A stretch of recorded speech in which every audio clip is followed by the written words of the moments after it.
전문가 연결을 해보겠습니다. 김길수 한국해양대학교 해사소송과학부 교수 전화로 연결돼 있습니다. 교수님 나와 계십니까? 예, 안녕하세요. 예. 자, 교수님, 이 사고가 난 배가 최대 승선 인원이 60명이라고 합니다. 그렇습니다. 또 상대 배는 더 큰 유람선이라고 하고요. 60인승 정도의 배다. 이건 뭐 규모로 봤을 때는 어떻게 좀 파악할 수 있겠습니까? 그 부다페스트 그쪽 강을 크루즈하는 배들이 굉장히 많습니다. 아주 큰 배에서부터 예. 적은 배까지 그 강이 길고 많은 나라를 끼고 있기 때문에 그래서 아주 큰 배도 많고요. 이 배는 사실 그런 배들에 비하면 아주 작은 소행선이라고 할 수 있고요.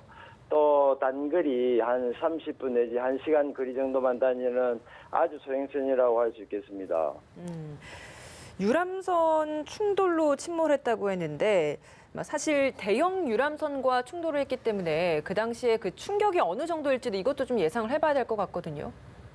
예, 제 생각에는 아마 그때 비가 많이 오고 있었고, 그래서, 상호 인지가 안 됐지 않았나. 밤에는 대부분 이제 항해등을 켜고 항해를 하는데, 물론, 거리에 조명이 있었겠지만요. 그래서 그 항해등이 비에 의해서 가려져서 시정이 나빠져서 상호 인지가 안 돼서 충돌하지 않았나. 그런 생각이 기본적으로 들고요. 예. 그 다음에, 강물이 유속이 굉장히 빨라졌을 것입니다. 그쵸. 그러니까 유속의 어느 쪽에 우리 배가 있냐, 위에서 내려가냐, 아래서 올라오냐에 따라서 충격의 강도도 달라지고요. 예. 또 이렇게 유속의 흐름이 빨라진 것이 또 사고의 원인, 즉 배를 조선하는데 좀 어려움을 착각을 주었을 가능성도 조금 있습니다. 예. 자, 서로 상대 선박을 인지하지 못했을 가능성도 있다 이런 말씀이신 것 같은데 유람선 속도가 어느 정도인지 아직 뭐 확인된 건 없습니다만은 이게 뭐 나라마다 좀 규정이 다른가요? 교수님 어떻습니까? 강을 다니는 배들은 대부분 그 나라에서 규정 속도를 정해놓고 있습니다. 그래서 그 다뉴브강 같은 경우는 제가 정확하게 몇 너트를 정해놨는지 모르겠지만 보통 항내나 이렇게 선박이 빈번한 곳에서는 10나트 내지 12나트 정도 범위 내에서 항해하도록 이렇게 규정이 보통 만들어져 있습니다. 예. 네, 보도에 따르면은 비가 많이 내려서 배가 급류에 휘말려서 빠른 속도로 가라앉았다고 합니다. 예. 보통의 급류에 휘말려서 전복되는 경우에는 어떤 방식으로 구조가 이루어지는 겁니까? 지금 이 배 같은 경우에요. 진짜 그것이 좀 중요한 사안으로 다루어져야 될 것 같은데. 예. 일단 급류 때문에 유속이 굉장히 빨라졌잖아요. 그래서 보도에 보니까 생존자 한 분이 몇 마일 후방 하류에서 발견이 됐다 하는데 지금 사고 난 지가 상당히 꽤 됐으니까 아마 더 멀리 떠내려갔을 가능성이 있거든요. 그러니까 그 거리를 잘 계산을 해가지고 하류에서부터 수색을 차근차근히 좀 범위를 넓게 잡고 이렇게 해와야 되지 않을까 그런 생각을 합니다. 예, 교수님 사고가 발생한 지 6시간이 좀 훨씬 지났습니다. 그렇다 예. 보니까 구조에 있어 골든타임 굉장히 중요하지 않습니까? 예, 몇 시간 그럼요. 정도라고 보십니까? 현재 기상 상황이 굉장히 안 좋거든요. 그런 걸 감안했을 때 골든타임 몇 시간 정도로 보면 될까요? 글쎄요. 골든타임이라고 하는 것이 그 수온에 따라 또 달라지기도 하고. 근데 지금 거기 수온이 한 10도 내지 12도 정도 되더라고요. 예. 그 정도면은 이제 물속에서 견딜 수 있는 게 한 1시간 정도밖에 안 되거든요. 1시간 내지 1시간 반. 그러니까 지금 이미 그런 면에서의 골든타임은 지나갔다. 그런 생각을 합니다.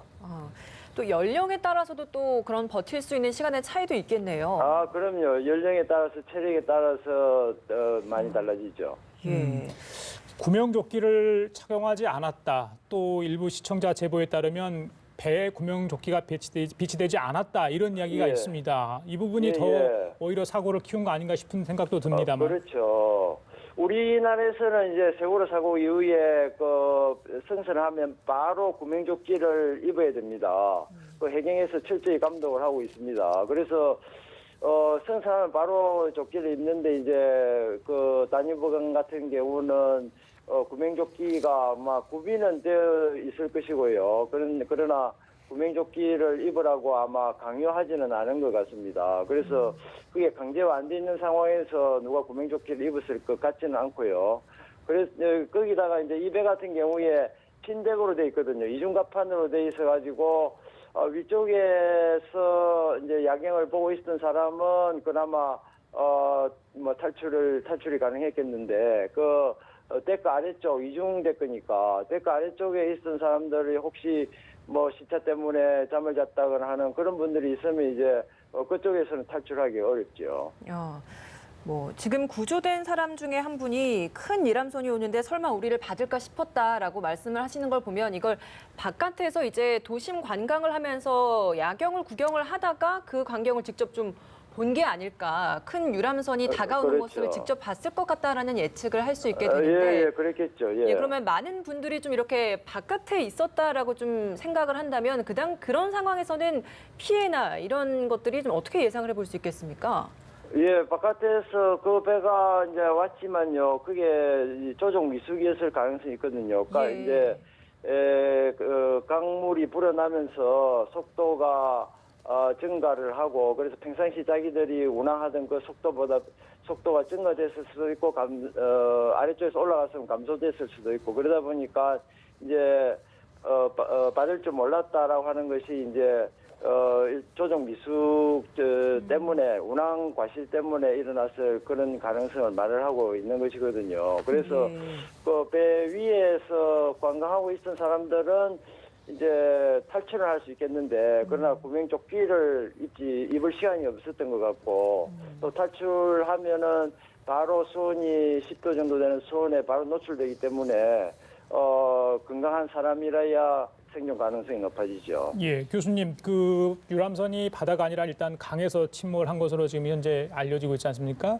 예. 그 수심하고 유속이 바다와 강물은 다를 텐데 구조할 때도 이런 게 할 때 차이점이 좀 있나요? 예, 당연히 차이점이 있죠. 예. 바다에서는 이제 이 조류가 하루에 4번씩 왔다리 갔다리 하면서 이제 유향이 바뀌거든요. 그런데 강에서는 유속은 좀 변동이 있더라도 유향은 일정하니까 그걸 잘 감안하면은 실종된 사고 난 그 시점부터 어느 정도 몇 마일 정도까지 지금 떠내려갔을 것이다. 얼마든지 계산이 되잖아요. 그래서 거기서부터 물론 강이 너무 넓으니까 다 찾아내기 힘들겠지만 그 아래에서부터 수색을 차근차근 시작하면 구조에 상당히 도움을 받을 수가 있죠. 예, 악천후 속에서도 계속 야간 수색 구조 작업을 하고 있는 상황입니다. 지금 이런 여건에서 변수 이런 것들이 있다면 좀 어떤 게 있겠습니까? 야간이고 또 유속이 빠르고 비가 많이 오고 그러니까 서로 다 힘든 상태죠. 그래서 날이 밝아지면 이제 뭐 헬기나 이런 것들도 동원할 수 있고 그렇게 되니까 좀 더 구조 작업이 수월해지지 않을까 그런 생각이 듭니다. 예, 알겠습니다, 교수님. 예, 오늘 말씀 잘 들었습니다. 예, 감사합니다. 예, 지금까지 김길수 한국해양대학교 해사수성과학부 교수와 함께 전화 연결해봤습니다.